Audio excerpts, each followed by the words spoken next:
तुरुन्तै अर्को विस्फोट हुन्छ, सबै सक्यो, केही पनि बाँकी छैन। प्रधान सेनापतिले नै भनिसके तिहारपछि असहज स्थिति उत्पन्न हुन्छ। छक्कै परे म त, यिनीहरू कहिले पनि सुनिँदैन। त्यसकारण यिनीहरूलाई विनष्टै गर्नुपर्छ। त्यस्तो पनि नेता हुन्छ, यिनीहरू त बिचौलिया जस्ता हुन्। यस्तालाई के लाज लाग्छ भने? लाग्छ लाज, म त पत्याउँदिनँ। यो कुनै नेताले गर्ने व्यवहार हो? जेएनजीको माग यो संविधान अन्तर्गत सम्भवै थिएन। उनीहरूले चाहिँ प्रत्यक्ष शासनको कुरा गरेका थिए, कार्यकारी प्रधानमन्त्रीको। शेरबहादुर र आर्जु कुटिएको पनि होइन, त्यो त एआई हो, नक्कली शेरबहादुर र देउपा हो भन्न थाले।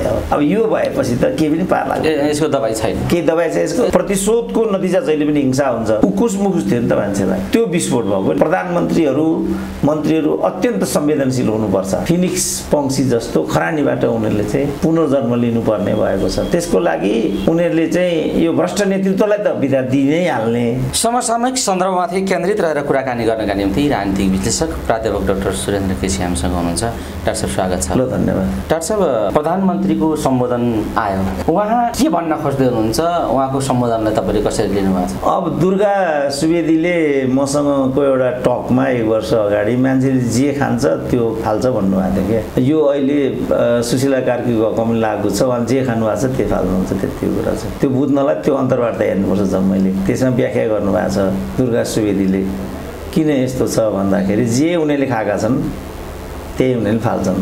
अहिलेको प्रधानमन्त्रीको अभिव्यक्ति मलाई त्यही खाएको कुरा फ्याँकेको जस्तो लाग्छ मलाई। अलि अमूर्त हो नि लाग्छ, त्यसलाई अलि मूर्त गरी जनताले बुझ्ने गरी भन्दैन। अब यसको मूल, यसको जरो चाहिँ कहाँ थियो भने जेएनजीले चाहिँ हचुवामा यो सबै गरेको देखियो। त्यो जेएनजी युवाहरूको 23 दिन जुन 23 गते बानेश्वरमा घटना भयो, त्यो घटाउने उनीहरूको सोचाइ नै थिएन। उनीहरूका भ्रष्टाचार विरोधी, सुशासन इत्यादिसँग सम्बन्धित 3-4 सूत्रीय मागलाई लिएर उनीहरूको त्यहाँ जनप्रदर्शन थियो। अब तर त्यो त विभत्स एउटा नरसंहारको थलो बन्यो। त्यो उनीहरूले सोचेकै थिएन। त्यसलाई नै पिकअप गरेर कसैले भोलिपल्ट चाहिँ लुटपाट मचायो, सहरमा मात्रै होइन कि देशभरि नै। त्यो जेएनजीको विषय नै थिएन। जसले त्यो गर्यो त्यसले सुशीला कार्कीलाई प्रधानमन्त्री बनाइदियो। उहाँभित्रको खुराक भनेको त्यही हो। अब उहाँले चाहिँ शपथ गर्दाखेरि अहिलेको संविधानप्रति म शपथ ग्रहण गर्दछु कि ईश्वर र कसको जनताको नाममा यो संविधानप्रति शपथ खाँदै म देश र जनताको सोझो गर्नेछु भन्ने शपथ खानु भएको छ।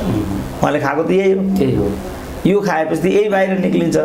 त्यसपछि उहाँले हिजोको सम्बोधनमा के भन्नुभयो भने जेएनजीका मागहरू सम्बोधन गर्न सकिँदैन, केही पनि गर्नुपर्ने छ भने यो संविधान अन्तर्गत गर्नुपर्ने छ। जबकि जेएनजीको माग यो संविधान अन्तर्गत सम्भवै थिएन। किन उनीहरूले चाहिँ प्रत्यक्ष शासनको कुरा गरेका थिए, कार्यकारी प्रधानमन्त्रीको। अरू पनि कतिपय मागहरू जो प्रदेश संरचना खारेजीको माग गरेका थिए। सांसद सदस्य सङ्ख्या पनि घटाउनु पर्ने कुरा होला। अब त्यो सब त अहिलेको प्रधानमन्त्रीले सक्ने भन्ने कुरै आउँदैन नि त। उनीहरूले के गर्नु पर्थ्यो भने मैले त्यही बेला भनेको थिएँ, तिमीहरूले एउटा वार्ता टोली गठन गर्नु पर्यो। त्यो वार्ता टोली गठन गर्ने क्रममा 4 वटा कुरा चाहिँ तिमीहरूले प्रष्ट पार्नु पर्यो। एउटा, तिमीहरूले आफ्नो विचार स्पष्ट पार्नु पर्यो। अर्को, तिम्रो संरचना स्पष्ट पार्नु पर्यो। तेस्रोमा, तिमीहरूले चाहिँ आफ्नो लिडरसिप खुलाउनु पर्यो। चौथोमा, तिमीहरूले आफ्नो मार्गचित्र पनि प्रष्ट पार्नु पर्यो। र त्यो मार्गचित्र अन्तर्गत यो संविधानलाई स्थगन पठाइदिने, अन्तरिम संविधान घोषणा गर्ने, त्यो लेख्न थाल्ने, अनि अन्तरिम सरकार गठन गर्ने। यसरी चाहिँ मैले 4 वटा सूत्र चाहिँ उल्लेख गरिदिएको थिएँ। उनीहरू त्यो सब कुरा केही गरेनन्। उनीहरू कहाँ छन् आपसमा लड्न थाले। त्यसमध्ये एउटाले मैले सुशीला कार्कीलाई प्रधानमन्त्री बनाइदिएँ भन्थ्यो। सुशीला कार्कीले केही मान्छेलाई अन्तरिम मन्त्री बनाइदिए भनिन्। त्योभन्दा अगाडि संविधानप्रति शपथ ग्रहण खाइन्। यही खाएको थियो उनले, यही निस्केको छ मैले भनेको थिएँ। त्यसो भए त नयाँ के भयो त? चेन्ज भयो त? केही चेन्ज भयो? त्यो प्रश्न गर्नलाई ढिलो भयो समय अब, किनभने त्यो नगरिकन यो नै यात्रा सुरु गर्नु सर्वथा अनुचित हुन्थ्यो। तर उनीहरूले यो यात्रा थालिसके, अवसर गुमाउ, त्यसो भए सबै सक्यो, केही पनि बाँकी छैन। कि अर्को वितण्डा गर्नु पर्यो, यिनीहरूलाई झुकाउनु पर्यो। अनि त्यसपछि मैले यो पनि भनेको थिएँ कि जेनजीबाट नै वर्ष 23 वर्षको होइन भने 27 वर्षभित्रको मान्छेलाई प्रधानमन्त्री बनाइदिनु पर्यो, यो मान्छेलाई प्रधानमन्त्री बनाइदिनु पर्यो भनेर नाम पनि दिएँ मैले। किनभने धेरैको नाम त्यति बेला आएको थिएन। त्यो मिराज ढुङ्गानाको नाम अलिकति चल्दै थियो, त्यो नाम कण्ठ भएन। तर त्यो दाहाल के नाम अरे, प्रवेश दाहालको नाम अलिकति खुलस्त भएको थियो, उनलाई नै प्रधानमन्त्री बनाइदिनु पर्ने, अन्यथा केही पनि हुने कुरा केही थिएन। त्यसपछि यस्तो स्थिति भएको, योभन्दा अर्को हुनेवाला नै थिएन त्यहाँ। डाक्टर साहब, अब तर यो जुन खालको प्रक्रियाबाट यो सरकार बन्यो, अन्तरिम सरकार बन्यो, यहीसँग पनि नेताहरू चाहिँ धेरै त्रसित भइरहेका छन्। किन होला? यही संविधान अन्तर्गत अब निर्वाचनमा जाने भन्ने तयारी छ, निर्वाचनको सबै तयारी भइसक्यो भने जस्तो किसिमको अभिव्यक्ति छ सुशीला कार्कीको। तर नेताहरू चाहिँ यो अन्तरिम सरकारसँगै धेरै त्रसित भएको देखिन्छ। प्रचण्डले त सार्वजनिक रूपमा भनि नै सके, भ्रष्टाचार छानबिन गर्ने नाउँमा मलाई जेल हाल्ने, हामीलाई जेल हाल्ने षड्यन्त्र भइराखेको छ भन्ने कुराको आतंक छ, उनलाई सार्वजनिक रूपमा बोले। अन्य नेताहरूको पनि पासपोर्ट रद्द गर्ने आदि कुराले त्यति नै चर्चा पाइराखेको छ भने चाहिँ कता जाँदैछ त परिस्थिति भन्ने मैले डाक्टर साहबलाई जिज्ञासा राखेको। त्यो त अब अन्तरिम सरकारको कार्ययोजना पनि प्रष्ट हुनु पर्यो, ऊ के गर्न चाहन्छ। जस्तो यो न्यायिक छानबिनको कुरा छ, त्यो न्यायिक छानबिनमा उनीहरू चाहिँ आरोपित भयो भनेदेखि एउटा त्यो पक्ष भयो, त्यसमा चाहिँ प्रधानमन्त्रीको कुरा छ, यहाँको सिडिओको कुरा छ, गृहमन्त्रीको कुरा छ।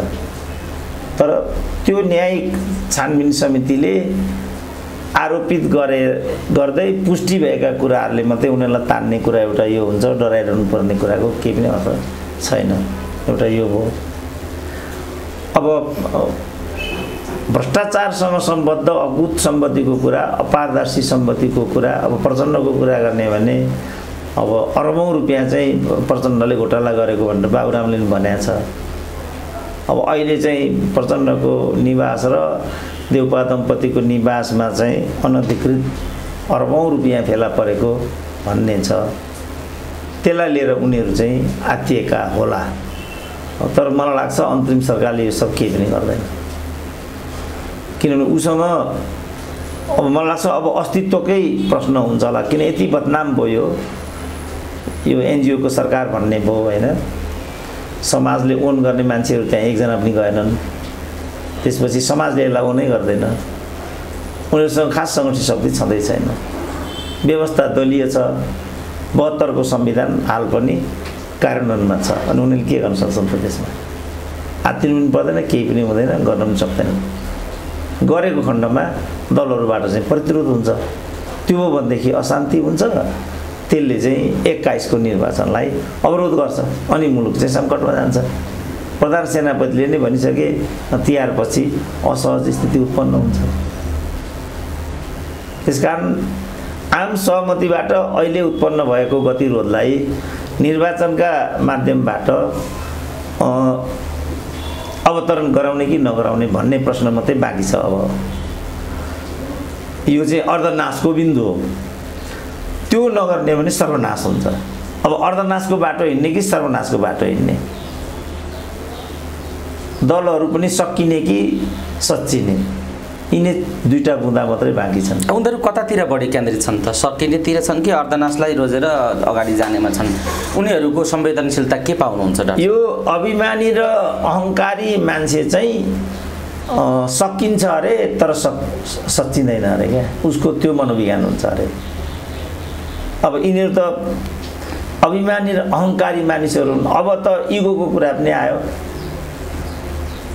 काङ्ग्रेसीहरूले भनिसके कि पानी मुनि गए पनि हाम्रो नेतालाई दुर्व्यवहार गर्नलाई हामी छोड्दैनौँ भनिसके। शेरबहादुरको घरमा जुन मुद्राको चाङको कुरा आयो त्यो होइन, कागज हो, त्यो बदनाम गरेको कुरा मात्रै, एआईले बनाएको कुरा हो। इभन शेरबहादुर र आर्जु कुटिएको पनि होइन, त्यो त एआई हो, नक्कली शेरबहादुर र देउपा हो भन्न थाले। अब यो भएपछि त केही पनि पार लाग्यो। यसको दबाई छैन, केही दबाई छ यसको औषधि छैन, यसको त केही पनि औषधि त्यसो भन्ने थालेपछि त्यसको औषधि छैन, जनताले निर्वाचनमै गर्नु पर्यो औषधि। उनीहरूले त्यहाँबाट, तर त्यहाँ पनि समस्या के छ भनेदेखि औषधि त कसै न कसैले खानै पर्छ। अब ओभरडोज भएर त्यो औषधिले नै बिगार लागि जस्तो पनि फेरि सँगसँगै छ, किनभने प्रतिशोधको नतिजा जहिले पनि हिंसा हुन्छ।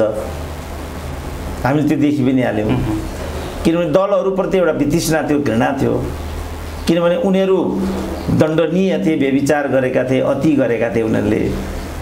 प्रहरीको कुरा पनि त्यही थियो, अड्डा अदालतको कुरा पनि त्यही थियो, उकुस मुकुस थियो नि त मान्छेलाई।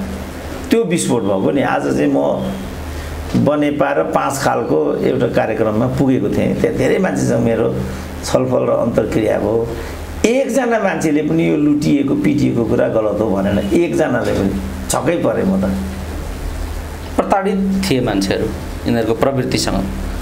वास्तवमा त यो लुटपिट, आगजनी, कुटपिट त ज्यादतीपूर्ण नै थियो नि वास्तवमा, किन यो त एक खालको विष हो नि त। यसले त भोलि झाँगियो भने त समाजलाई नराम्रोसँग विषाक्त र विभाजित गराइदिन्छ नि त।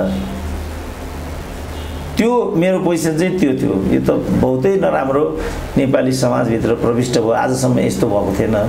आज एक थरी मान्छेको आगजनी हुँदा, सम्पत्ति लुटिँदा हामीले प्रसन्नता बाँड्ने हो भनेदेखि भोलि यसको प्रतिशोध भयो भने के हुन्छ होला भन्ने कुरा लाग्थ्यो। र ती दुईटा कार्यक्रममा सहभागी म भएँ, एकजनाले पनि यहाँ गल्ती भएको छ भन्दैन। त यो विस्फोटनको कारण थियो। यिनीहरूले ज्यादती गरेका थिए, नातावाद, कृपावाद, राष्ट्रिय सभा त्यस्तै विषाक्त बनाए, राजदूतहरूमा त्यस्तै गरे, अन्य राजनीतिक नियुक्तिहरूमा त्यही भयो, मन्त्रीमण्डल जोड्दा त्यसै गरियो। त्यसपछि मानिसमा चाहिँ साह्रै ठुलो वितृष्णा व्याप्त थियो। तर यसरी आगजनी नै गर्ने, लुटपिटै गर्ने, कुटपिटै गर्ने तहमा थियो भन्ने कुरा मैले अनुमान गरेको थिइनँ। तर मान्छेमा चाहिँ यो ठिकै भएको छ। यिनीहरूलाई त धेरैको भनाइ त के थियो भने यिनीहरूलाई यति मात्रै भने मार्नु नै पर्ने थियो भन्नारायण घाँटे छक्क परेमा। त्यति चाहिँ निर्दयी भइराखेको रहेछ कि नेपाली समाज। जस्तो त्यो पुलिसहरूलाई काट्ने, कुट्ने, मरिसकेपछि पनि लात्ताले हान्ने जुन समेत देखिएको थियो नि त, त्यो नेपाली जनमानसमा अहिले व्याप्त भएको मनोविज्ञान रहेछ क्या। त्यो ख्याल होइन रहेछ, त्यति उकुस मुकुस र घृणा रहेछ क्या उनीहरूसँग। आज यो 5 खाल र बनेपाको कार्यक्रममा भेट भएका साथीहरूको विचार सुन्दा मलाई त्यस्तो अनुभूति भयो क्या। त्यसकारण हामीले गहिरो गरी यो मनोविज्ञानलाई केलाउनुपर्छ। त्यसको लागि प्रधानमन्त्रीहरू, मन्त्रीहरू अत्यन्त संवेदनशील हुनुपर्छ। त्यो चिज चाहिँ प्रधानमन्त्रीको अभिव्यक्तिमा देखिएन। ठाडै जेएनजीको सरकार हुने अनि केही पनि गर्न सकिँदैन भन्ने कुरा त ज्यादैपूर्ण हुन्छ नि। त्यो त राजीनामा दिनुपर्ने खालको कुरा हो। त्यो त कल्पनै गर्न सकिँदैन। जुन जेएनजीले आफूलाई प्रधानमन्त्री बनाएको छ, संविधान अनुसार भन्नुभएको छ होइन त उहाँले। त्यहाँ चाहिँ साथीहरू के भन्थे भने त्यसो भने के उहाँ संविधान अन्तर्गत हुनुभएको हो र भन्थे। संविधान त उहाँलाई प्रधानमन्त्री हुन, उहाँको कलिग्सहरूलाई मन्त्री हुन मिल्छ र? संविधानको कुरा गर्ने हो नि त। संविधानप्रति उहाँले शपथ खानु भएको छ, परिपालन भएको छ त। त्यो केही पनि मिलिरहेको छैन। अनि त्यस्तो कुरा कसरी गर्न सक्नुहुन्छ त उहाँले? यो कुरा जारी रह्यो भने मलाई लाग्छ तुरुन्तै अर्को विस्फोट हुन्छ। धेरैले भनेको पनि छ यो कुरा। त्यसपछि के हुन्छ त? सिङ्गो सहर जल्छ, यही नै हुन्छ अहिलेको टेन्डेन्सी अनुसार त। जहाँसम्म जेएनजीको कुरा छ, उनीहरूको माग त यहाँभित्र प्रविष्ट नै भएन। मैले कति भने तिमीहरूको यो मन्त्रीमण्डल विस्तारमा जेएनजी समूहकै प्राधान्यता हुनु सबभन्दा राम्रो हो। किनभने प्रधानमन्त्री भइसक्यो, अब यसमा हामी कलह नगरौँ, छोडिदिउँ। तर दोस्रोचोटि मन्त्रीमण्डल विस्तार गर्दाखेरि अझ मेरो त पहिलोचोटिकै विस्तारमा थियो, त्यसमा जेनजी समूहलाई हालौँ अनि तेस्रोचोटि विस्तार गर्दाखेरि पूर्णता दिउँ, आवश्यकताअनुसार केही मानिसहरू थपौँ भन्ने मेरो कुरा थियो। अब उहाँले नै त्यसमा दलित, जनजाति, महिला हाल्छु भन्नुभएको थियो। मलाई लाग्छ दोस्रो विस्तारणमा पनि महिला एकजना पनि परेन क्यारे। जति पनि मान्छेहरू परे ती मानिसहरू जेनजीको स्पिडसँग अनुकूल त छैनन् नै। सँगसँगै पूर्व समयमा चाहिँ शासकीय संरचनामा बसिसकेका मानिसहरू नै त्यहाँ मूलत थपिएका छन् अनि जेनजीको स्पिड त यहाँ काहीँ पनि छैन नि त। त्यो स्पिड छैन भन्ने कुरा नै उहाँले फिल गर्नुभएको छ आफ्नो त्यो प्रवचनमा, सम्बोधनमा त्यही कुरा चाहिँ फ्याँक्नु भएको छ। मैले बुझेको चाहिँ त्यति मात्रै। अब दलहरूका अगाडि कस्ता खालका जिम्मेदारी र चुनौती छन् डाक्टर साहब? अब यिनीहरूले जो प्रति घृणा हो, जुन दलको नेतृत्वप्रति, विशेष गरी मुख्य नेतृत्वप्रति जुन खालको घृणा हो, त्यो घृणालाई पन्साएर एउटा आशा जगाउने खालको नेतृत्व अगाडि ल्याउन सक्ने स्थिति छ राजनीतिक दलहरूसँग? अलमोस्ट छैन, किनभने 30 वर्षमा उनीहरूले त्यो पना नै विलुप्त गराइसकेका छन्। त्यहाँ नैतिकता पनि छैन, वैचारिकी पनि छैन, चरित्र पनि छैन, लोकतान्त्रिक एउटा आचरण पनि छैन, केही पनि बाँकी छैन नि त। उनीहरू पूर्णतः बिटुलिसकेका छन्। भ्रष्टीकरण यति भएर गएको छ कि सदाचारको आशै गर्न सकिँदैन। तर विकल्प पनि केही छैन। फिनिक्स पंक्षी जस्तो खरानीबाट उनीहरूले चाहिँ पुनर्जन्म लिनुपर्ने भएको छ। त्यसको लागि उनीहरूले चाहिँ यो भ्रष्ट नेतृत्वलाई त बिदा दिइ नै हाल्ने, युवा पुस्ताबाट चाहिँ मेहनत गरेर भोलिको नेतृत्वको चाहिँ खोजी गर्ने। एउटा भनाइ के छ भनेदेखि सक्षम नेतृत्व त्यो हुन्छ जसले आफ्नो सही उत्तराधिकारीको छनौट गर्न सक्छ।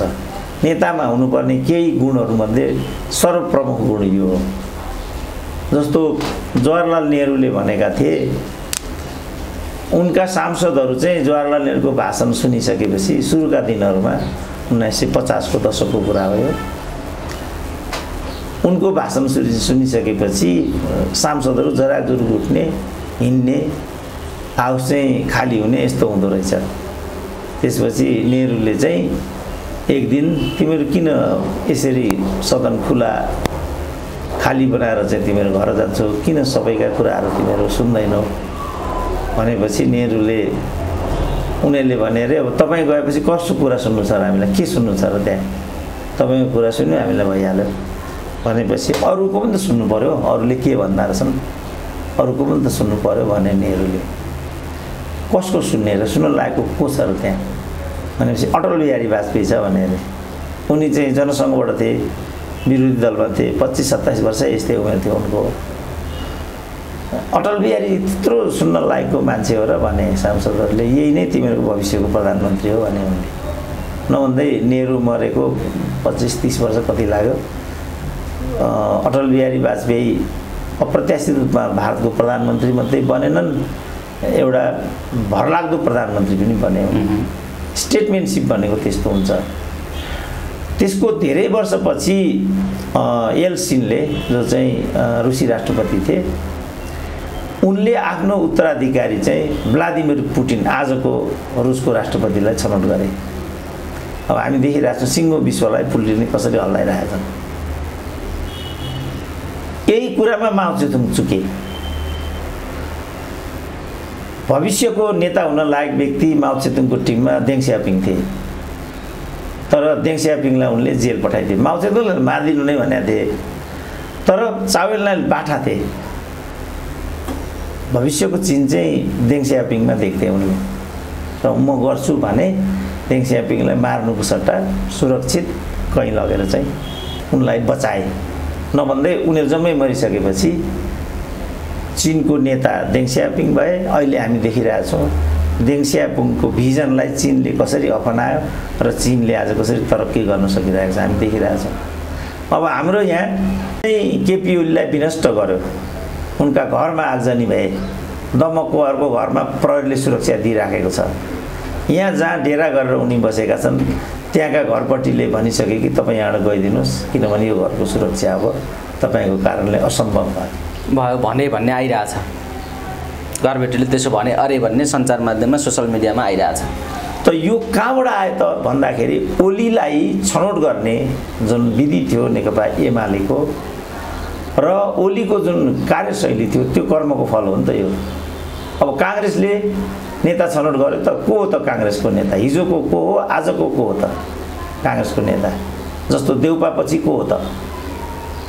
हिजो कोइरालाहरूले के गरे भने त्यो एउटा वास्तवमा नेपाली काङ्ग्रेस भनेको कुनै प्रजातान्त्रिक आन्दोलन पनि थिएन, त्यो कोइराला परिवारको सामाजिक आन्दोलन मात्रै थियो र काङ्ग्रेस वरिपरि गोलबन्द मान्छेहरूलाई कोइराला परिवारले आफ्ना दासको रूपमा अनुयायीको रूपमा सम्झेका थिए। जबसम्म हामी छौँ तबसम्म नेपाली काङ्ग्रेस छ, बाँकी कुरा केही पनि छैन भन्ने उनीहरूको चिन्तन थियो।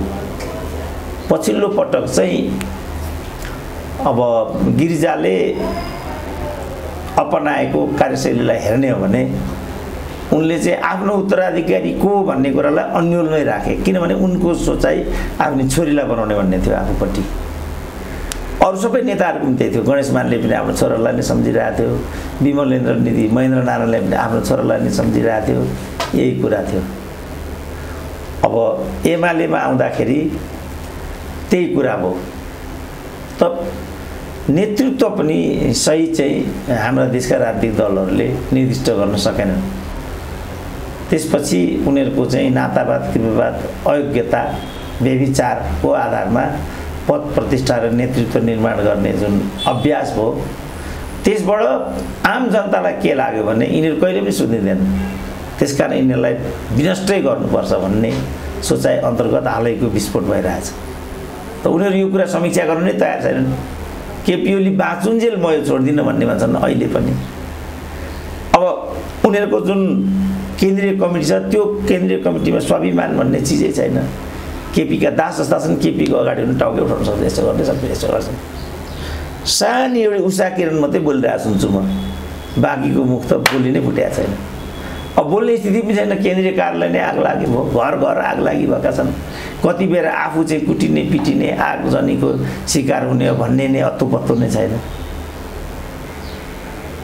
त्यसले गर्दा एउटा बडा विषम स्थिति चाहिँ हाम्रो नेपालको राजनीतिक वृत्तमा देखा परेको छ। यो देख्दा हामीलाई प्रसन्नता त हुँदैन, तर जुन किसिमको प्रवृत्ति प्रविष्ट भएको छ यो देख्दाखेरि एकदमै चिन्ता लाग्छ। डाक्टर साहब, अब यो त थप पेचिलो बन्ने भयो नेताहरूका लागि। अब प्रधानमन्त्री, गृहमन्त्री, मन्त्रीहरू लगायत शीर्ष व्यक्तित्व जो भाग्न सक्छन् भन्ने आकलन गरिएको छ, उनीहरूको पासपोर्ट रद्द गर्ने कुरा अहिलेका गृहमन्त्रीले भनेका छन् र राजनीतिक पहुँचका कारण रोकिएका, छानबिन गर्न रोकिएका फाइलहरू अब खोलिनेछ भनेका छन्। यो कुरा कस्तो खालको, यसलाई कसरी लिनुहुन्छ? त्यसलाई त उनीहरूले सामना गर्नुपर्छ। भागेर कहाँ जाने त? भागेर जाउँ, कुन ठाउँ जाउँ? मान्छे नमर्ने सहर हुँदैन, मर्न कसैलाई रहर हुन्छ। कृष्णहरि बास्कोटाको गीत होइन त यो? मृत्यु त अवश्यम्भावी छ, भागेर मृत्यु रोक्न सकिन्छ र? कृष्णहरि बरालको गीत हो। कहाँ जाने त भागेर? यिनीहरूलाई कल्याण छैन। यिनीहरूले सामना गर्नुपर्छ।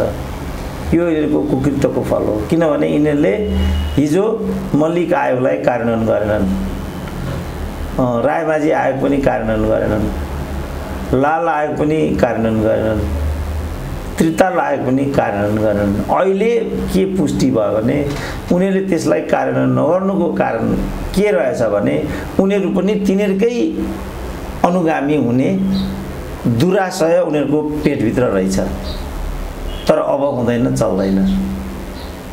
यिनीहरू भाग्न पनि पाउँदैनन्, यिनीहरू बाँच्दा पनि बाँच्दैनन्। यिनीहरूलाई सामना गर्नुपर्छ। मैले नै भनेको होइन, तिमीहरूले रवि लामिछानेलाई जे गरिराखेका छौ, तिमीहरूको जे शासकीय शैली छ, फेरि रवि लामिछाने फर्केर आयो भने आजलाई जगल्टामा समातेर टोपबहादुर रायमाझीको छिमेकी बनाउने छन्।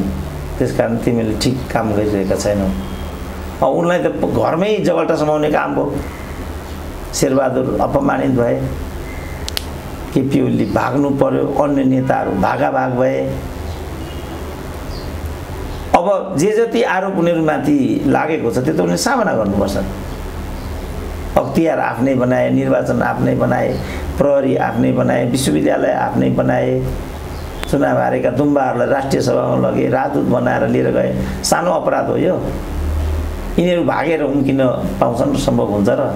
तर मलाई न यिनीहरू भाग्नुपर्छ जस्तो लाग्छ, न यिनीहरू कारबाहीको दायरामा आउनु जस्तो लाग्छ। केही पनि हुँदैन जस्तो लाग्छ मलाई। तर केही पनि हुँदैन जस्तो लाग्दा यहाँ यति त भइसक्यो नि डाक्टर साहब, गम्भीर भएन यो? होइन, यो पनि त हुन्छ भन्ने ओलीलाईसम्म लागेर रहेनछ नि त। होइन, उनीहरूलाई त लागेको थिएन, हामीलाई पनि लागेको थिएन। तर उनीहरूले त दण्डित भएको महसुस गरेका छैनन्, पदच्युत भएकोमा मात्रै उनीहरूलाई असहजता भएको छ, यति हो नि त। दण्डित त उनीहरू कहाँ भएका छन्, के भएका छन् र? कुटपिट गरेर उनीहरूलाई लाज घिन्ने लाग्दैन। लाज घिन लाग्ने भए कुनै नेताले आफ्नो स्वास्नीलाई मन्त्री बनाउँछ होला, कुनै नेताले आफ्नो छोरीलाई बिना विभागीय मन्त्री बनाउँछ होला, हाम्रा सालीहरूलाई राष्ट्रिय सभा। त्यस्ता असक्षमहरूका, अयोग्यहरूका लागि हो र राष्ट्रिय सभा। त्यस्तो पनि नेता हुन्छ र यिनीहरू त बिचौलिया जस्ता हुन्। यस्तालाई के लाज लाग्छ भने?